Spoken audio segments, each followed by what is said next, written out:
Shalom, selamat pagi saudara-saudara yang kasih dalam Yesus Kristus. Kita mengucap syukur pada Tuhan kalau pada pagi hari ini kita boleh kebaktian walaupun secara online. Tapi kita tetap bersyukur. Kita selalu memuji nama Tuhan. Karena kita tahu bahwa hanya dekat Allah saja kita selalu tenang. Kita boleh memuji Tuhan. Mari saudara-saudara, kita akan memuji Tuhan hanya dekat Allah saja.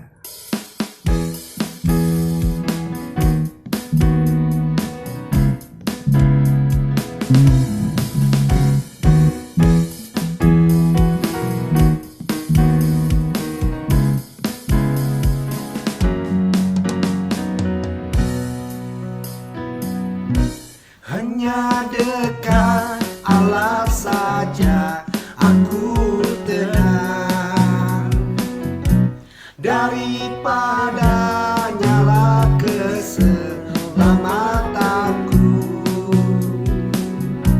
Hanya Dia gunung batuku, hanya Dia kota bentengku.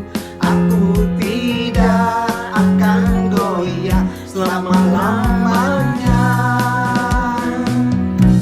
Hanya dekat Allah saja aku tenang, daripada nyala keselamatanku. Hanya Dia gunung batuku, hanya Dia kota bentengku. Aku tidak akan goyah selama-lamanya.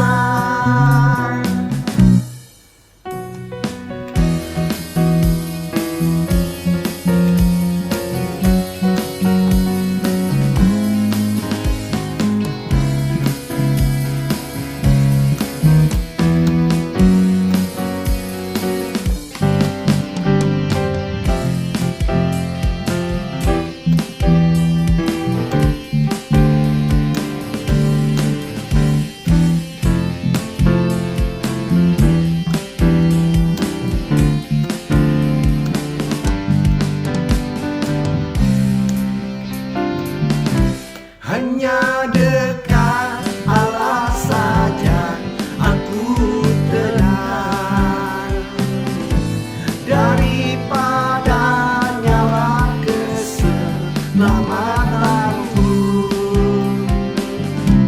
Hanya Dia gunung batuku, hanya Dia kota bentengku. Aku tidak akan goyah selama-lamanya. Aku tidak akan goyah selama-lamanya.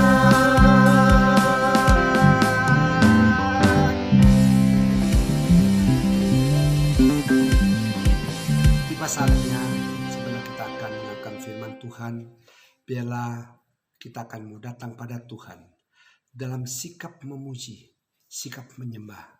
Kita mau katakan pertolongan-Mu begitu ajaib.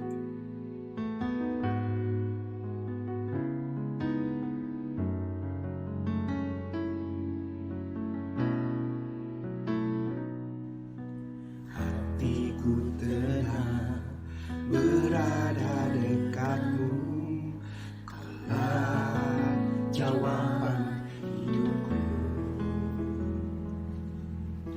Hatiku tenang berada dekat-Mu, Kau yang pelihara hidupku. Pertolongan-Mu begitu ajaib, Kau telah memikat hatiku. Di saat aku tak sanggup lagi, di situ tangan-Mu bekerja. Pertolongan-Mu begitu ajaib, Kau telah memikat hatiku. mataku tertuju padamu, ku rasakan kasih-Mu Tuhan.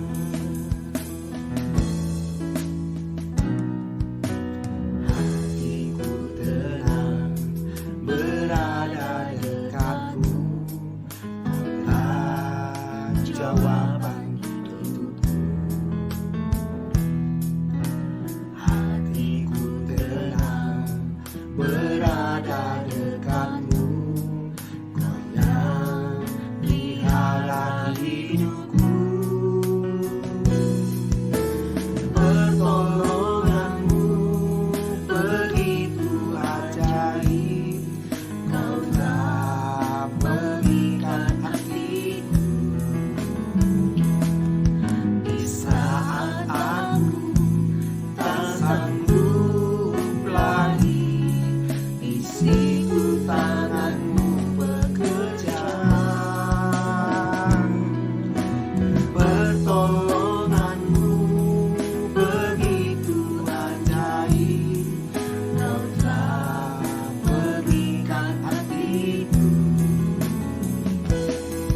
Kini mataku tertuju padamu, ku rasakan kasih-Mu Tuhan.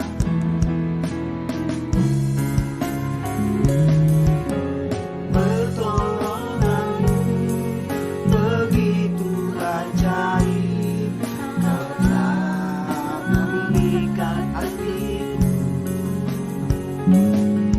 Di saat aku tak sanggup lagi, di situ tangan-Mu bekerja. Pertolongan-Mu begitu ajaib, Kau telah mengikat hatiku. Kini mataku tertuju padamu, ku rasakan kasih-Mu Tuhan. Kini mataku tertuju padamu, ku rasakan kasih-Mu Tuhan. Kini mataku tertuju padamu, ku rasakan kasih-Mu Tuhan.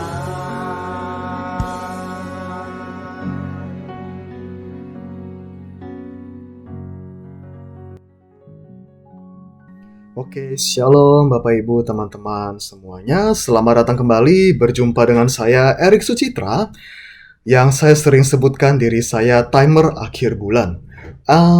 Nggak berasa ya, sebenarnya kita ini tuh kurang lebih sudah 1-2 bulan lah ya, tidak beribadah secara tatap muka.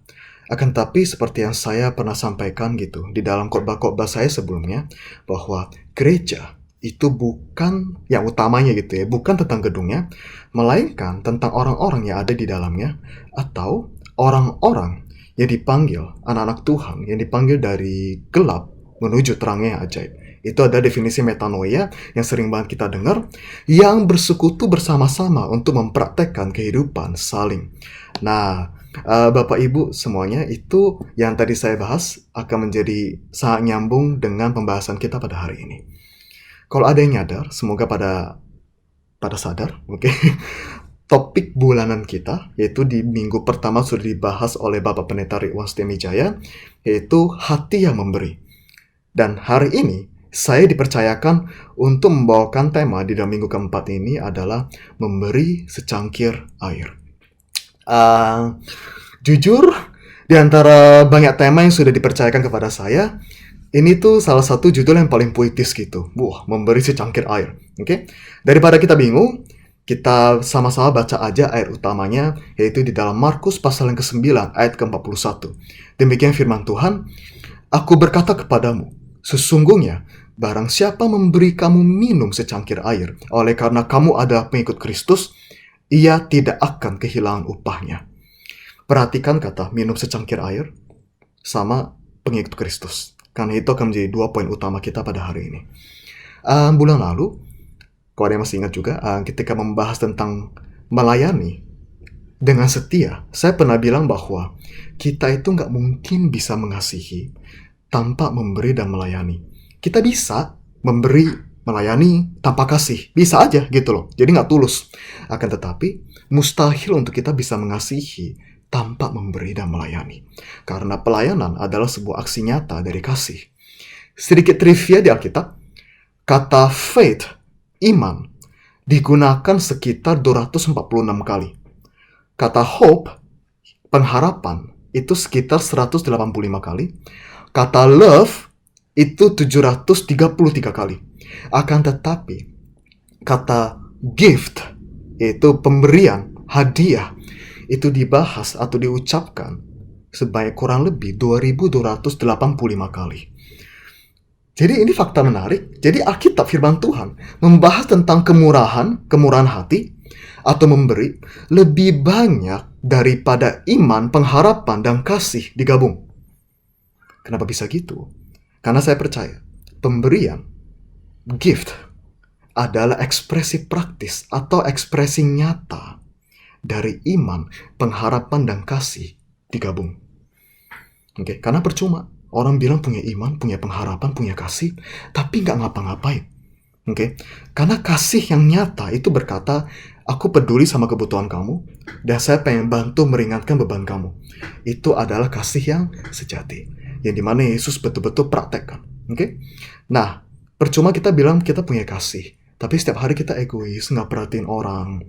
Kita bilang kita sayang sama Tuhan, tapi kita nggak menyenangkan hati Tuhan. Dan ingat, fokus Tuhan, kesenangan hati Tuhan selalu jiwa-jiwa. Oke? Atau pada orang lain. Nah, sekarang dari analogi ayat tadi ya, dari analogi segelas air, dari ayat yang kita baca tadi, saya pengen bahas tentang 2 poin saja pada hari ini. Oke, saya akan bahas berusaha seringkas mungkin. Semoga nggak mimisan. Oke, mari kita fokus. Kalau ada yang mau cepetin perkataan saya jadi kecepatan 1,5 atau 2 biar cepat khotbahnya, saya sarankan jangan dulu, karena takutnya jadi pusing. Oke, poin pertama adalah di dalam analogi ayat segelas air tadi, itu bicara tentang melayani saudara-saudari seiman kita. Nah, saya akan ngebahas dari ada 3 mini poin di sini, oke? Tapi nggak secara singkat aja. Melayani saudara-saudari seiman. Pertama adalah terhadap gereja secara umum.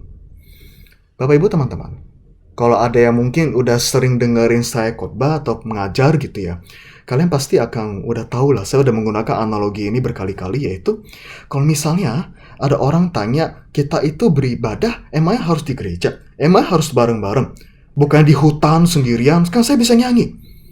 Saya bisa transfer persembahan gitu, nggak usah ke gereja, nggak usah bergabung komunitas.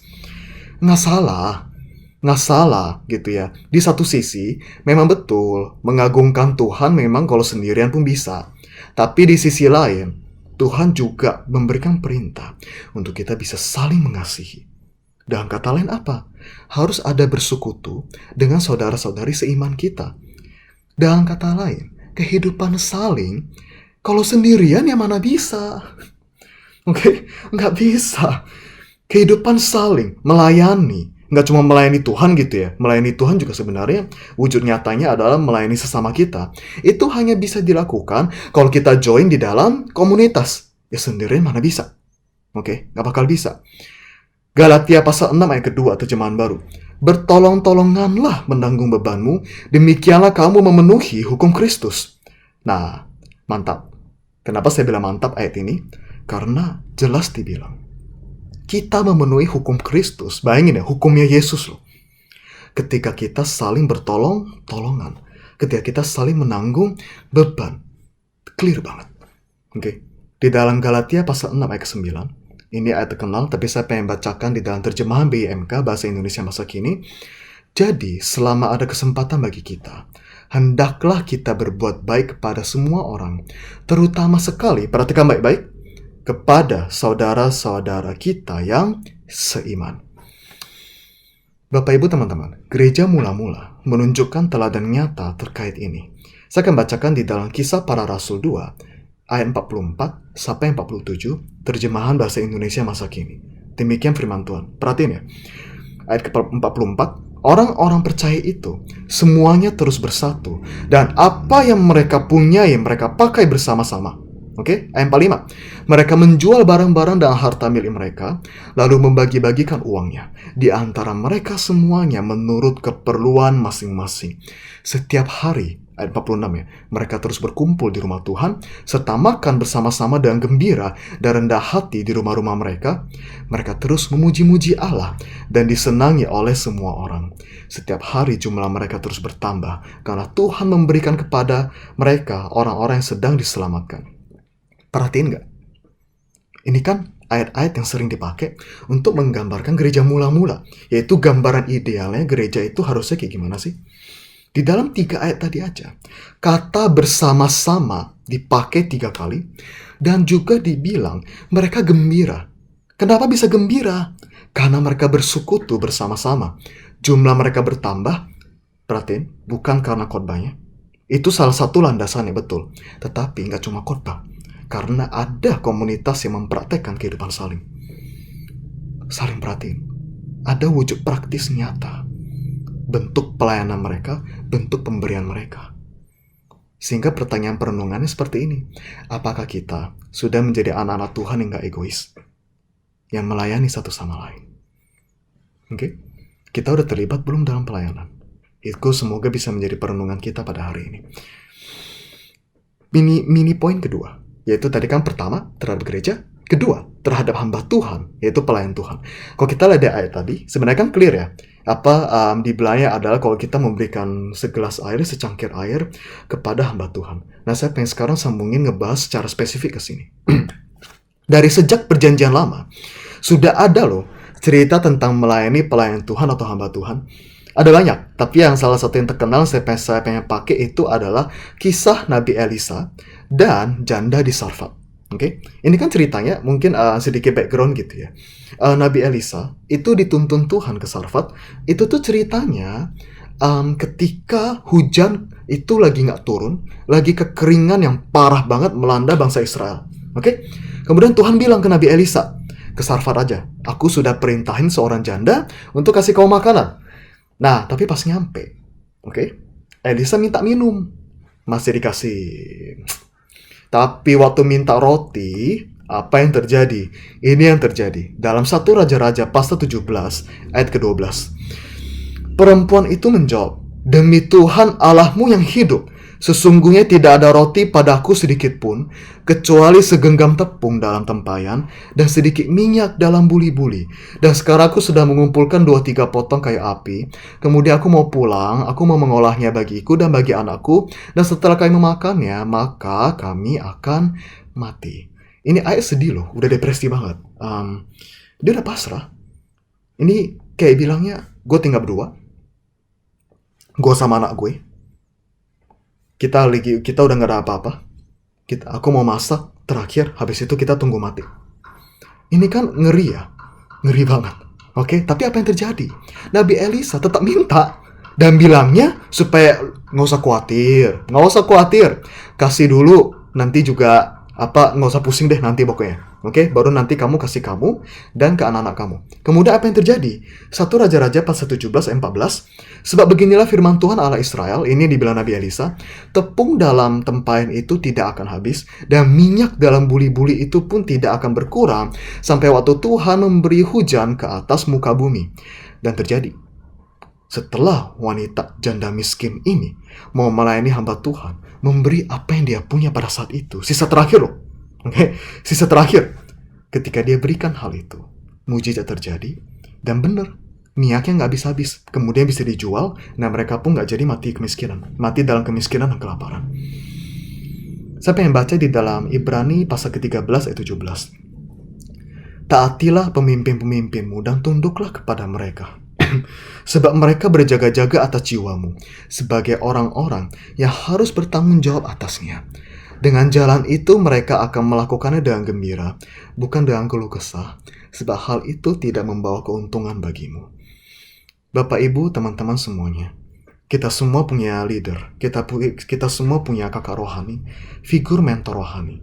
Kalau belum, itu justru menjadi pertanyaan gitu loh. Karena semua dari kita itu perlu punya. Oke?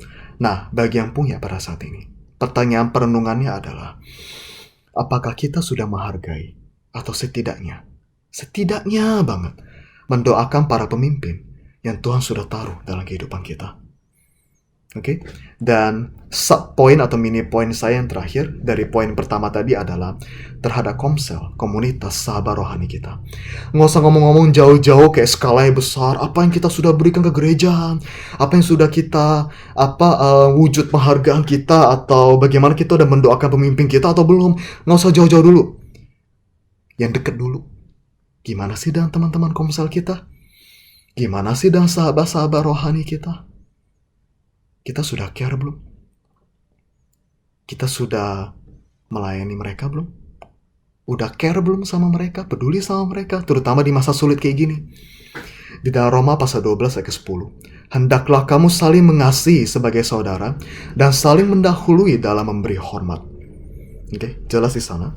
Tapi saya juga pengen tambahin lagi ayatnya. Kita sama-sama perhatiin salah satu ayat yang paling banyak disalah mengerti oleh orang-orang Kristen. Yakobus 5 ayat 16. Karena itu, ini pasti pada tahu ayatnya, hendaklah kamu saling mengaku dosamu dan saling mendoakan supaya kamu sembuh, pulih gitu. Doa orang yang benar, biar dengan yakin didoakan, sangat besar kuasanya. Amin. Kita semua tahu banget, kita sering banget dengar orang Kristen cuman comot bagian kedua ayat itu. Ayat yang ini, yaitu doa orang benar, bila dengan yakin didoakan besar kuasanya. Amin, betul. Tapi konteksnya itu kadang dipakai seakan-akan menjadikan Tuhan kita jadi kayak jin tomang gitu loh. Wah, pakai air itu, peng, doain apapun dapat. Udah perhatiin belum konteks ayatnya? Konteks ayatnya adalah ketika anak-anak Tuhan ada di dalam komunitas yang saling membangun, yang sedang terbuka satu sama lain akan dosanya, yang kemudian saling mendoakan, saling care, saling membangun satu sama lain. Baru dibilang doa orang benar, bila dan yakin didoakan sangat besar kuasanya. Jadi konteksnya adalah pemulihan. Bukannya kayak miracle ketok magic, minta apa dapat, bukan. Tapi ketika anak-anak Tuhan memperhatikan hidup saling, di sana baru kuasanya itu kencang. Saya suka nih, di dalam terjemahan parafrase BMK, maknanya jadi pas menurut saya. Di ayat yang sama, Yakobus 5:16. Sebab itu, hendaklah kalian saling mengakui kesalahan dan saling mendoakan, supaya kalian disembuhkan. Doa orang yang menuruti kemauan Allah mempunyai kuasa yang besar. Dan apakah kemauannya Tuhan? Supaya kita bersekutu satu sama lain. Saya pernah dengar hamba Tuhan berkata kayak gini. Doa yang paling sering dikabulkan adalah doa kita untuk orang lain. Oke? Nah, Bapak Ibu, teman-teman semuanya. Tadi udah jelas ya. Memberi, melayani kepada gereja kita. Apa yang sudah kita berikan kepada gereja. Kemudian kepada para pemimpin kita. Dan juga yang gak kalah kuatnya adalah kepada sahabat-sahabat, teman-teman kita seiman. Nah, sekarang saya pengen menjembatani untuk poin keduanya. Jadi maksudnya bersekutu satu sama lain gimana sih? Ya dong, Dede udah ngomong, udah clear. Oke, tahulah, memberi gitu. Tapi gimana wujud nyatanya gitu loh, how? Nah, bagaimana sih saya bisa menjadi berkat bagi saudara-saudari seiman? Nggak usah pusing. Nggak complicated kok, nggak kompleks, nggak pusing. Kuncinya kita balik ke ayat utama kita tadi. Oke, saya bacakan ulang ya, dalam Markus 9:41. Yang tadi, aku berkata kepadamu, sesungguhnya barang siapa memberi kamu minum secangkir air, oleh karena kamu adalah pengikut Kristus, ia tidak akan kehilangan upahnya. Kalau tadi fokusnya kepada pengikut Kristus ya, kepada saudara-saudari seiman kita, sekarang saya fokus kepada secangkir air. Firman Tuhan bilang apa?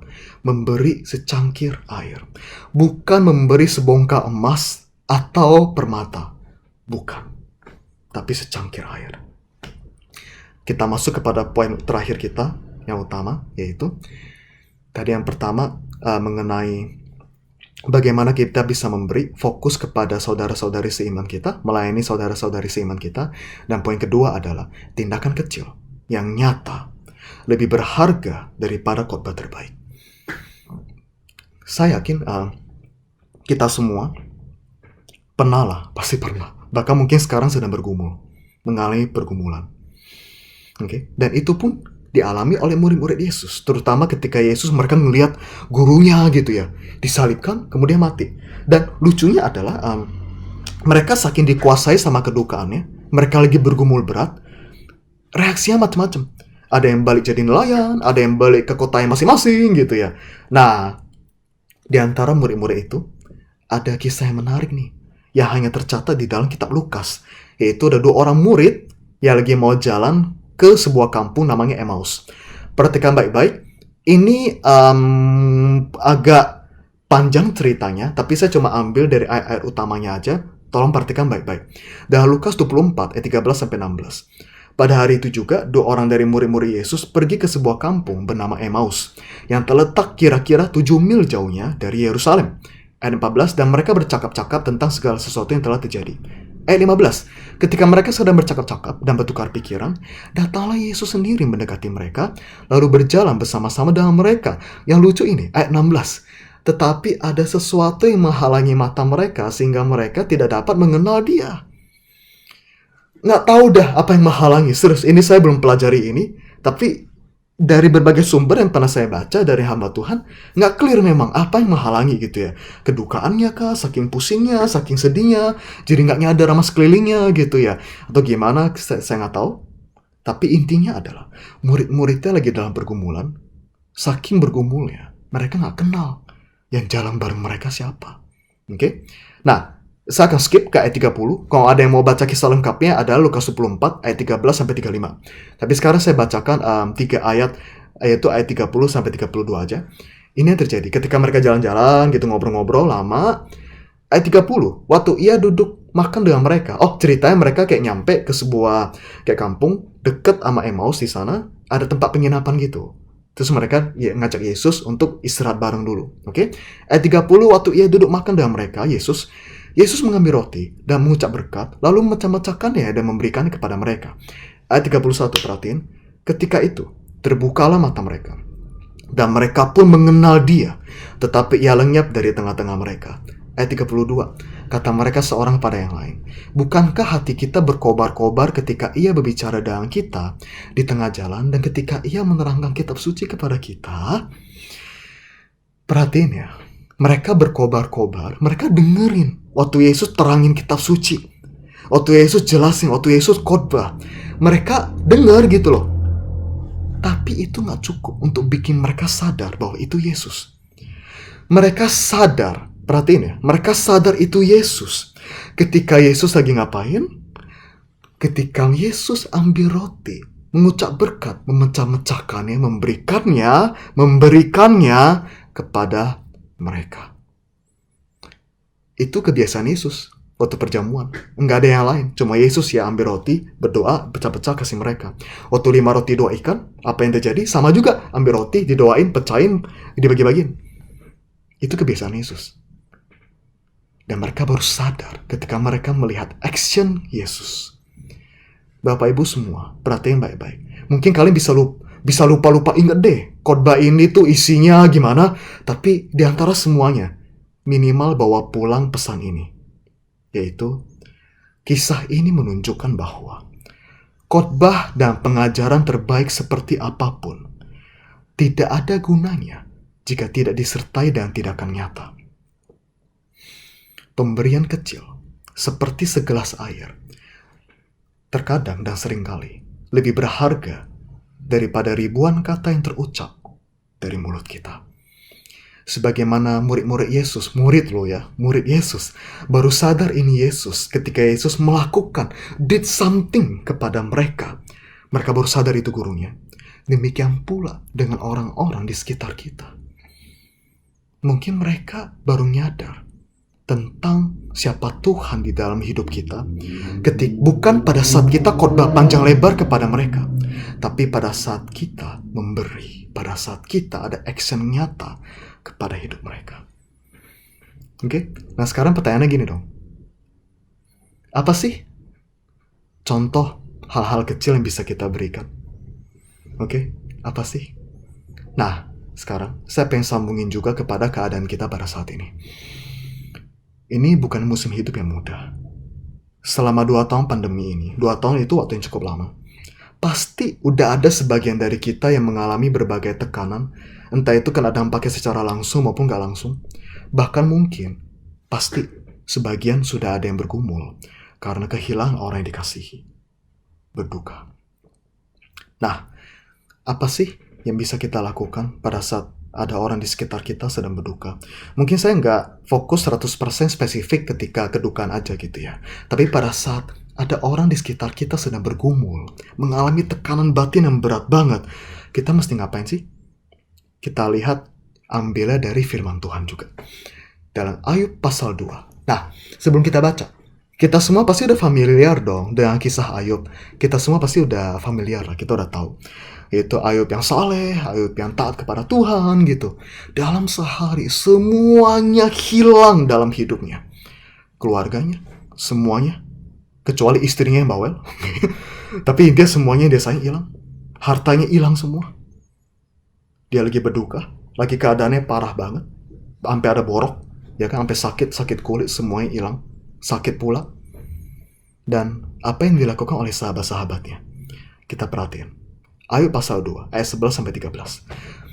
Ketika ketiga sahabat Ayub mendengar kabar tentang segala malapetaka yang menimpa dia, maka datanglah mereka dari tempatnya masing-masing, yakni Elifas orang Teman, dan Bildad orang Suah, serta Zofar orang Naamah. Mereka bersepakat untuk mengucapkan bela sungkawa kepadanya dan menghibur dia. Ketika mereka memandang dari jauh, ayat 12 ya, mereka tidak mengenalnya lagi, lalu menangislah mereka dengan suara nyaring. Mereka mengoyak jubahnya dan menaburkan debu di kepala terhadap langit. Bapak Ibu, ayat 13 ini, tolong saya pengen banget jemaat GKRI Elim menjadi jemaat yang berkualitas di dalam ngerti bagaimana perlu bersikap ketika ada orang yang sedang bergumul berat. Ini prinsip firman Tuhan. Ayat 13. Lalu mereka duduk bersama-sama Ayub di tanah selama 7 hari 7 malam. Seorang pun tidak mengucapkan sepatah kata kepadanya karena mereka melihat bahwa sangat berat penderitaannya. Dari sini kita belajar 3 mini poin lagi. Pemberian terbaik yang seringkali dianggap kecil oleh orang yang dapat manusia berikan kepada sesamanya. Itu apa sih? Pertama, kehadiranmu atau waktumu. Waktu adalah pemberian paling berharga, Bapak Ibu. Karena waktu nggak bisa dibeli. Uang bisa dicari. Tapi waktu, perhatian kita yang tulus, itu nggak bisa dibeli lagi. Sehingga itu menjadi pemberian terbaik. Teman-teman Ayub, mereka cuma duduk di sampingnya, temenin aja. Nggak banyak ngomong, nanti itu di poin berikutnya, nggak banyak ngomong macam-macam, nggak disalah-salahin, cuma diam, hadir menemani. Yesus, ketika sahabatnya Lazarus mati, uniknya ya Bapak Ibu, kan Yesus tahu ya bakalan happy ending, yaitu Lazarus bakalan bangkit. Tapi apa yang dilakukan Yesus? Yesus tetap hadir di Betani, bahkan ikut menangis bersama-sama dengan mereka, Maria dan Marta dan seluruh kerabatnya yang lagi berduka. Ikut menangis.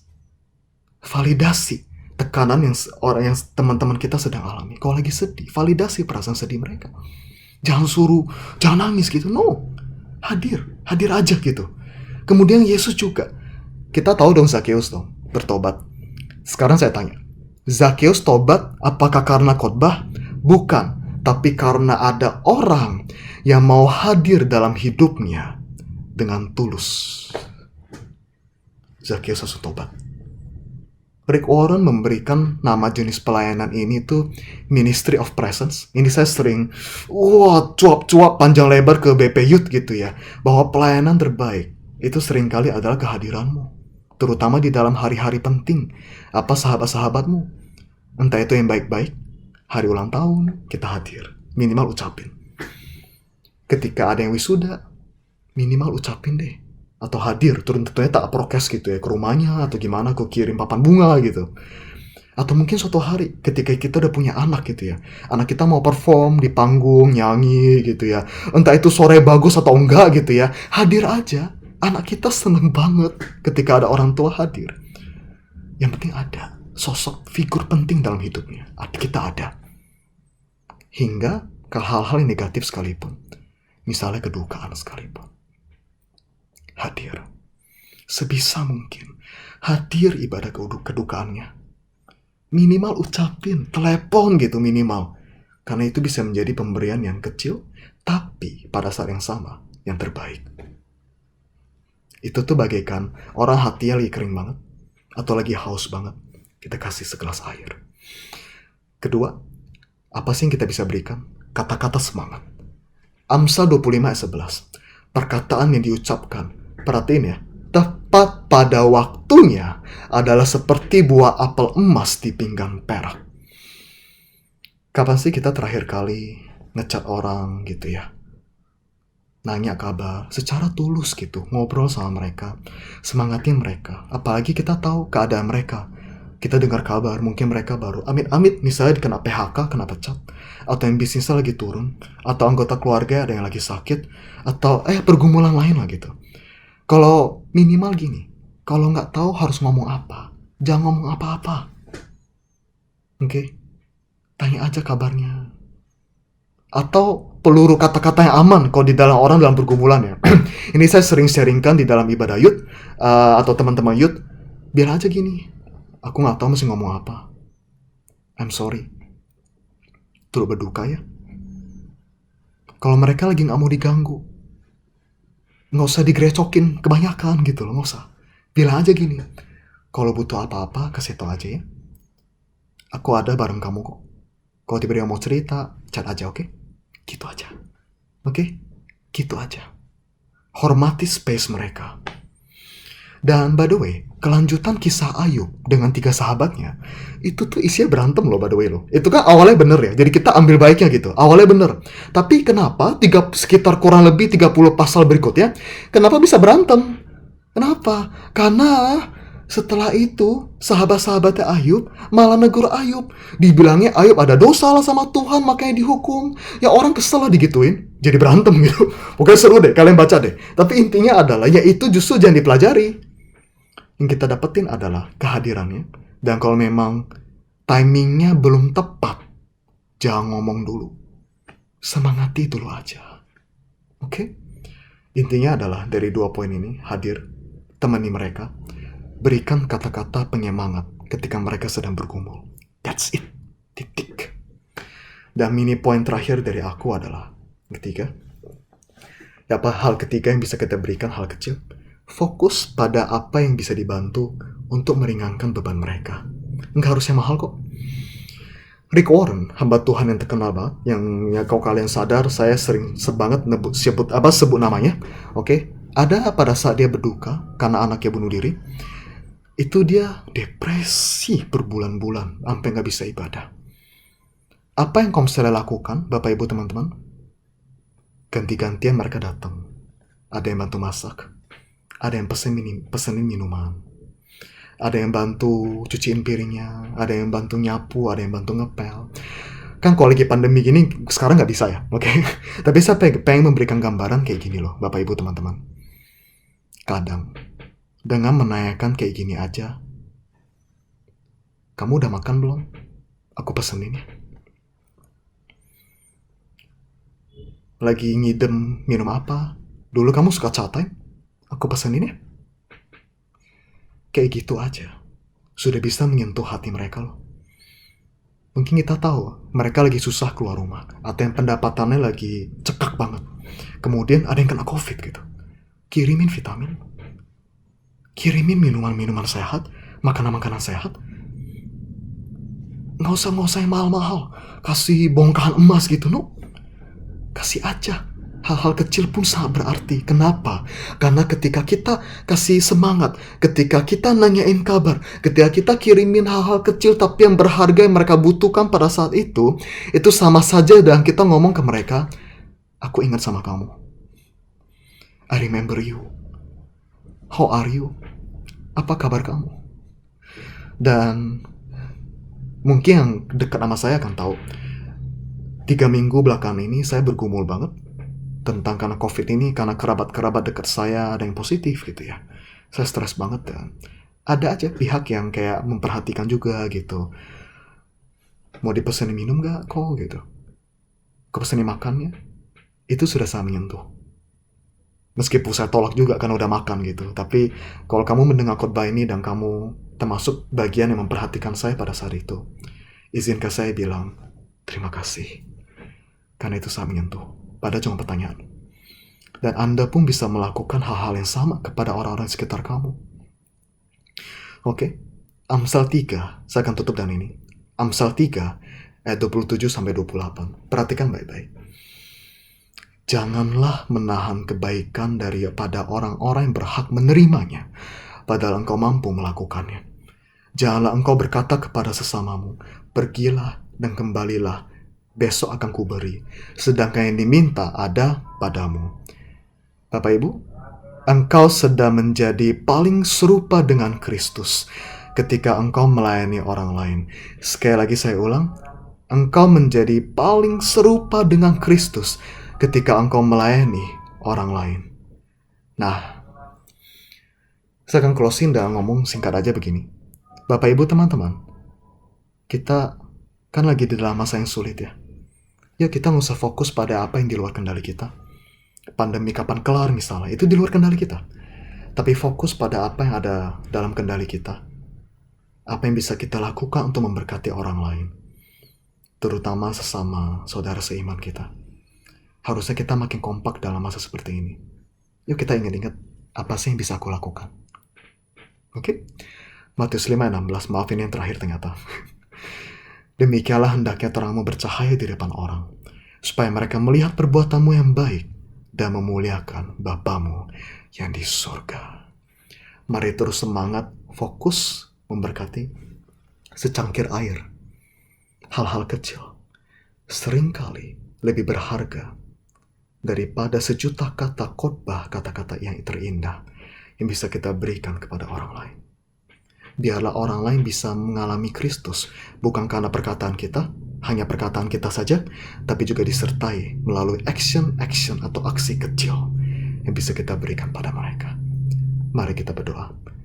Bapa yang baik, terima kasih firman-Mu telah mengingatkan kami untuk mengingat bahwa pemberian yang kecil seringkali lebih berarti daripada khotbah yang panjang sekalipun. Dan juga Bapa, terima kasih mengingatkan, Engkau telah mengingatkan kami untuk kami bisa care satu sama lain di dalam gereja terhadap saudara-saudari seiman kita. Berikan kami hikmat Tuhan, supaya kami tahu pemberian seperti apa yang paling berarti yang dapat kami berikan pada saat ini kepada teman-teman kami yang sedang bergumul. Terima kasih Bapa, datanglah kerajaan-Mu, jadilah kehendak-Mu. Lindungilah kami dan orang-orang yang kami kasihi Tuhan di tengah pandemi ini. Terima kasih Bapa, bersyukur punya Tuhan seperti Engkau, di dalam nama Yesus. Amin. God bless you all.